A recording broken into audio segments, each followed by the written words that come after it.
Shalom Aleichem, on est dans le 9e chapitre, au niveau de la Malchut. Il nous a dit déjà, le Rav, il nous a parlé au niveau de qu'un homme, il ne faut pas que il est orgueilleux, il faut travailler dans cela.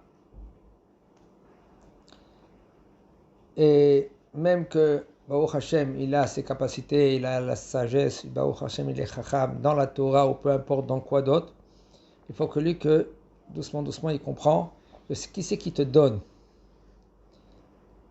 cette chokhma, c'est Akadosh Baruch Hu.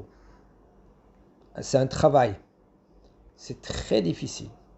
Parce qu'un homme, Baruch Hashem, comme il y en a un homme lui maintenant, Baruch Hashem, il travaille, dur et sec. Et Baruch Hashem, il reçoit un poste et il reçoit de l'argent. Il est par exemple dans la high-tech. Combien ça gagne? Ça gagne beaucoup. 30 000 shekels, 40 000 shekels par mois. Et le bonhomme, tu le vois comment il gonfle.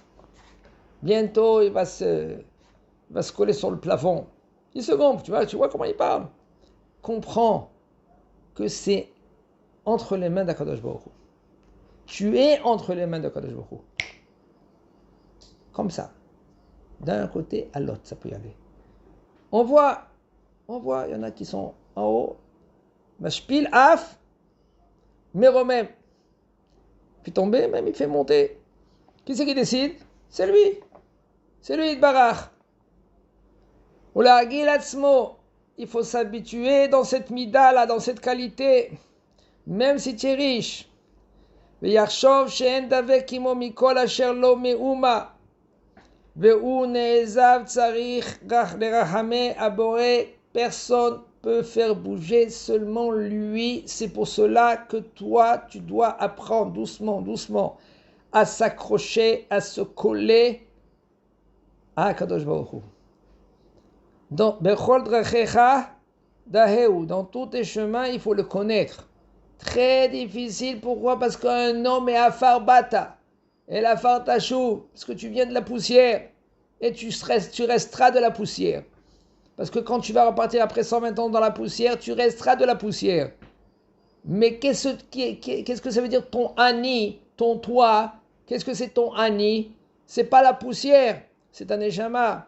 En fin de compte, itashuv el mekora, la neshama, elle va revenir à Kadosh Baruch Hu. Et elle va donner des comptes.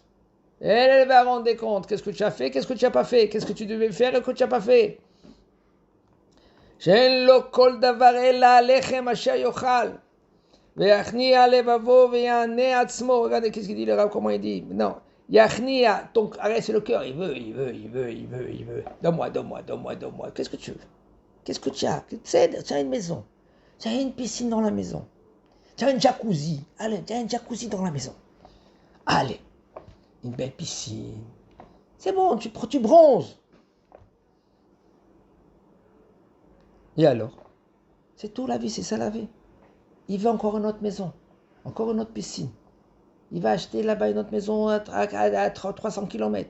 Comme ça maintenant il va y aller, il va changer un peu de l'air. C'est pas dommage que tu achètes là-bas. Tu peux, au lieu avec cet argent, qu'est-ce que tu peux faire? Baruch Hashem, tu peux ouvrir un kollel, à ton nom. Pourquoi attendre après 120 ans à attendre que tes enfants ils vont ouvrir un kollel pas ton nom à toi? Qui t'a dit, comme il dit le Hafetz Chaim, une fois le Hafetz Chaim, il lisait des Mishnayot comme ça, les Inu Nishmat, Rabbi Israël à Cohen. Ils ont dit, qui c'est un Rav? Ce bonhomme que vous faites les Nishmayot et Inu Nishmato. Il a dit, c'est moi. Comment? Mais Baruch Hashem, vous êtes en bonne santé. Il dit, non, mais je compte sur personne, moi je fais des Mishnayot et Inu Nishmati. Qui c'est qui va me dire que maintenant c'est mes enfants, ils vont faire des Nishmayot et Inu Nishmati? Est-ce que tu as une garantie? Allez, vaille! Que tes enfants, ils vont faire maintenant des Mishnayot, Inu Nishmatra, fais-les maintenant. N'attends personne. Beit Alechecha tancheotcha, Ushorvecha itisichecha, ta Torah que toi tu as pris ici. Elle va t'accompagner.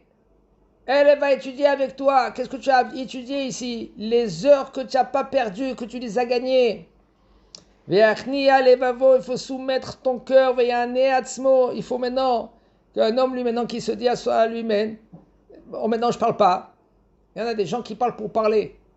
Ta'anit dibur. Fais un ta'anit de papa. Chut. Pourquoi tu dois parler? Non, tu sais, je fais rien. Uma gambet de filotav, prie à Kadosh Baruch Hu, chez Zosegula Niflaa, demande, prie, supplie. Ishtaprut nefesh, supplier Boré Olam, Ke'ani, comme un pauvre. Il faut demander, supplier à Kadosh Baruch Hu que la Géoula, elle va venir, Berahamim. Regardez, qu'est-ce qu'on voit maintenant? Hashem Erahem. On voit des missiles qui partent à droite et à gauche. Ah! Ils ont tiré des missiles. Qui c'est qu'ils ont tiré des missiles? Oui, mais ils ont bloqué, ils ont arrêté maintenant la guerre. Comme ça, ils ont dit. Tout d'un coup, des missiles sont partis. Ah, c'est pas nous, c'est pas eux, c'est qui c'est? C'est lui. Faut comprendre. C'est pas nous, c'est lui qui décide. Faut demander, supplier, qui c'est? Moi, je suis? Tu sais, je suis petit, moi, tu sais. Je sais même pas étudier la Torah. Qui t'a dit qui tu es? Qui t'a dit quel neshama grande et énorme que tu es? C'est pour ça qu'il faut faire très attention de ne pas négliger chaque juif. Parce que tu ne sais pas qui c'est ce bonhomme-là qui est en face de toi, l'homme. Regardez les grands-mères comment ils faisaient. Ils levaient les yeux. La Gemara Mefourech était dit. Abba Omana, lui, tous les jours, et Kadosh Baruch Hu, il lui disait Shalom Aleichem, Abba Omana. Comment c'est possible? Mais il y avait Abaye sur place, mais des grands Gdolim qui recevaient chaque la veille de Shabbat. Shalom Aleichem Abaye. Abba Omana, lui, tous les jours, il recevait Shalom Aleichem min Hashamayim. Shalom Aleichem Abba Omana. Qu'est-ce qu'il faisait Abba Omana de spécial? Rien de spécial. Lui, il était Ouman, un artisan. Quel artisan? Comme une sorte de docteur. Pas de docteur. Avant, il faisait prise de sang. Mais il faut savoir comment faire cette prise de sang. Ça veut dire de le piquer sur les épaules, sur l'épaule, avec un tuyau fin, de prendre le sang, sortir le sang, et de savoir exactement combien la quantité de sang qu'il faut lui sortir de lui, plus le bonhomme il tombe raide. Il peut quitter ce monde-là. Moins, t'as rien fait. C'est-à-dire que lui, il regarde le bonhomme, lui, il fait combien? 80 kilos. 80 kilos, c'est 1 litre de sang. Et il regardait. Il suçait le sang il coulait, hop, il arrête. Spécialiste. Parce qu'il faisait les Shem Shamayim, parce qu'il faisait exactement pour le bonhomme, même qu'il étudie la Torah, va dire qu'il étudie la Torah. Aval, il faut un srout à parler le mot de la Torah. Il faut que quand tu étudies la Torah, ta tête elle est clean. Ta tête elle est, je vais étudier pourquoi la Kama Shrinta Mafra Lulei Shuma Suzenu. Je veux que la Shrina, maintenant elle est dans la Veshem Irahem, où elle est très bas dans la poussière. La Kama Shrinta Mafra à cause de nous tout cela. C'est pas à cause de personne. La Kama Shrinta Mafra de soulever la Shrina qui se trouve dans la poussière. Quand tu étudies la Torah, quand tu fais une mitzvah, pour Akadosh Baruch Hu, je fais la mitzvah, pas pour moi. Pourquoi je fais maintenant, mais je mets les tefilines? Parce qu'Akadosh Baruch Hu m'a dit de mettre les tefilines. Pourquoi je prie maintenant? Parce qu'Akadosh Baruch Hu. Pourquoi je mange maintenant et je prie avant de manger? C'est pour Akadosh Baruch Hu, c'est pas pour moi. Et c'est lui le Melech, c'est lui Melech, Malchem, Malchem, Akadosh Baruch Hu. S'il me dit ça, moi je vous dis autrement, je le fais parce que c'est le Melech. Mais là, tu es soumis. C'est le but. Alors, tu sais bien les palpels. Tu sais, comme Baruch Hashem, il y en a des gens ils étudient la Torah, magnifique. La Torah, il faut savoir que s'il n'y a pas la Torah, tu ne peux rien changer. Aval, il faut arriver au but avec la Torah. À être soumis avec la Torah. Et l'oubli, parce qu'on oublie.